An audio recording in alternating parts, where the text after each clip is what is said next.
एक सुनहरी सुबह जंगल की नदी के किनारे एक नन्हा सफेद खरगोश अपनी सेलर टोपी पहने और एक सब्ज तोता कजाकी रुमाल लगाए खड़ा था। दोनों एक लकड़ी की किश्ती में सामान रख रहे थे। सामान मुकम्मल हुआ तो खरगोश ने एहतियात से एक पुराना नक्शा खोला। नक्शे पर नदियां, गार और एक बड़ा सरख निशान बना था। तोता करीब आकर अपनी चोंच से नक्शे पर निशान दिखाने लगा। दोनों ने एक दूसरे को देखा और हिम्मत बांध ली। आज वो खजाना ढूंढने निकले थे। कश्ती पानी में बहने लगी। सूरज की किरणें नदी के झलमलाते पानी पर पड़ रही थीं।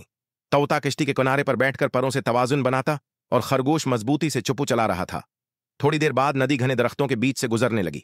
बीलें नीचे लटक रही थीं और धूप छन छन कर पानी पर पड़ रही थी। दोनों हैरत से इधर इधर देख रहे थे कि एकदम कछुओं का खानदान तीरता हुआ साथ आ गया। खरगोश ने हिंसते हुए हाथ हलाया और तोता जोर जोर से कहकहा मारने लगा। कुछ ही देर में नक्शे ने आगे एक खतरा बताया, एक आबशार।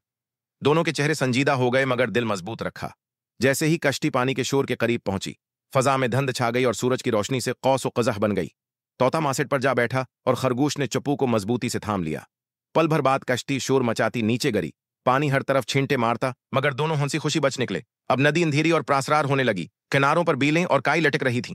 इतने में 3 बड़े मगरमच्छ नमूदार हुए। उनके तराजू धूप में चमक रहे थे। खरगोश डर गया मगर तोता होशियार निकला। इसने किश्ती से कुछ फल उठाए और मगरमच्छों की तरफ फेंक दिए। मगरमच्छ फलों में उलझ गए और खरगोश ने पूरी ताकत से किश्ती आगे बढ़ा दी। दोनों ने जोर से खुशी मनाई। कुछ आगे बढ़ने पर नदी एक गार में दाखिल हुई। गार की दीवारें नीली रोशनी वाले क्रिस्टल से जगमगा रही थीं। ऊपर से चमगादड़ें पर मारती उड़ रही थीं।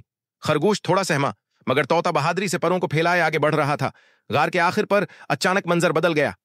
एक छपी हुई झील निकली जिस पर गुलाबी कनवल तैर रहे थे। फजा जादुई लग रही थी। उन्हीं कनवलों में से एक के पास एक सुनहरी चाबी तैर रही थी।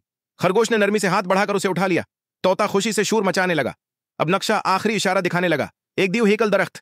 शाम के सुनहरी आसमान में वो दरख्त नदी किनारे खड़ा था। कश्ती किनारे रखी। खरगोश चाबी हाथ में लिए उतर आया और तोता उसके कुंधे पर बैठ गया। दोनों ने जड़ों के पास खुदाई शुरू की। कुछ ही देर बाद मिट्टी के अंदर से एक पुराना लकड़ी का संदूक नजर आया। वो संदूक काई और बैलों से ढका हुआ था। खरगोश ने सुनहरी चाबी को जंग आलूद ताला में डाला। चरचराहट के साथ संदूक खुला तो अंदर से सोने के सुके चमकते जवाहरात और एक शाही ताज रोशनी बिखेरने लगे। दोनों की आंखें खुशी से चमक उठीं। वो एक दूसरे को गले लगाकर खुशी मनाने लगे। सूरज गुरूब हो रहा था। नदी पर सुनहरी रोशनी झलमलाती और कश्ती किनारे हिलती थी। नन्हा खरगोश और सब्ज तोता अब अपने खजाने के साथ सुकून और खुशी से बैठे थे। उनका ये सफर ख्वाबों जैसा हुसैन इंजाम पा गया।